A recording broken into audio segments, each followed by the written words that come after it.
Well, let's move on to the news from South Africa, where there's a question mark over the political future of South Africa's president, Cyril Ramaphosa. The question remains unanswered there. How did he have $4 million in cash at his personal premises? The money was stolen 3 years ago. It's alleged Ramaphosa plotted to kidnap and pay off the robbers. He denies any wrongdoing, without explaining why the cash was there. His party, the African National Congress, met this Thursday to consider their move of Ramaphosa's involvement in what's been dubbed Farmgate. That meeting continued into today. There's still no news as to what happens next. Let's bring in Daniel Silke, political analyst, for more on this one. Daniel, good evening to you. Would you say it's looking like Cyril Ramaphosa's time is up?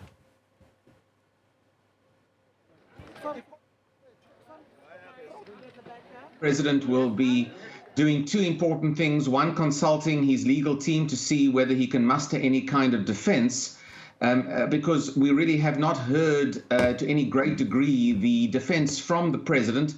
And secondly, of course, he needs to also establish whether he has support within his own political party to try and claw his way over the next few weeks to the ANC's big elective conference in the third week of December.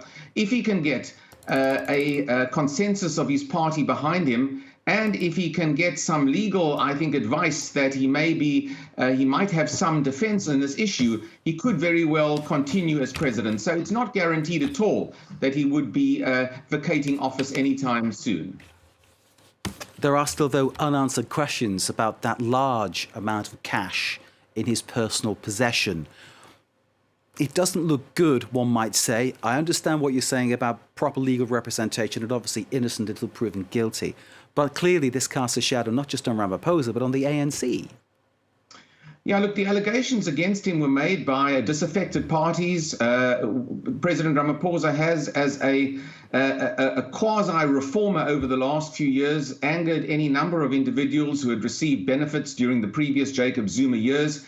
There was always going to be a target on his head, and these accusations ultimately reflect the fact that that target was on his head, and the accusations have been almost perfectly timed to upset his potential re-election bid at the ANC's big conference in 3 weeks' time. But there are unanswered questions. The president himself has not come clean in terms of providing a plausible explanation as to what happened in this rather messy affair. And these issues, if they are not resolved, are likely to hang over his head for many months or even perhaps years, as our legal system is very slow to get to the bottom of many issues. It sounds, by the way you're describing it, Daniel, like a real viper's nest politically. Well, I think you're right. And I think the African National Congress, as the governing party, has been a very divided and factionalized political party now for any number of years. The end of the Jacob Zuma period in South Africa left the party scarred. It left those who were insiders, now outsiders. The patronage networks that worked under President Zuma didn't necessarily work under President Ramaphosa. And I think all of these issues are finally coming home to roost. Ultimately, the ANC, and for that matter, President Ramaphosa, have only themselves to blame for this rather dismal state of affairs that the ANC finds itself in. So what is the solution? If Ramaphosa comes clean, will he be believed? I suppose that's the fundamental question.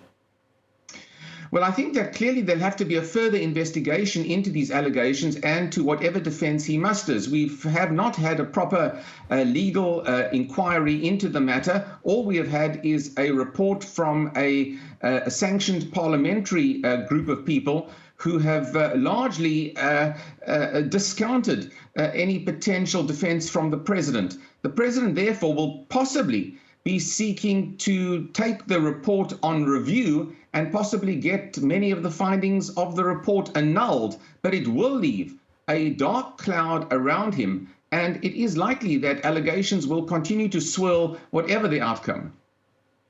Daniel Silke, thank you very much indeed for giving us that context into what is happening in South Africa. President Cyril Ramaphosa facing, of course, questions about that $4 million found at his personal premises that was stolen some 3 years ago, and it all coming to light with a recommendation that there should be a full investigation of what actually happened. And of course, the implications are very clear, both for Ramaphosa, for the ANC and for South Africa. We'll bring you all developments, of course, as we get them.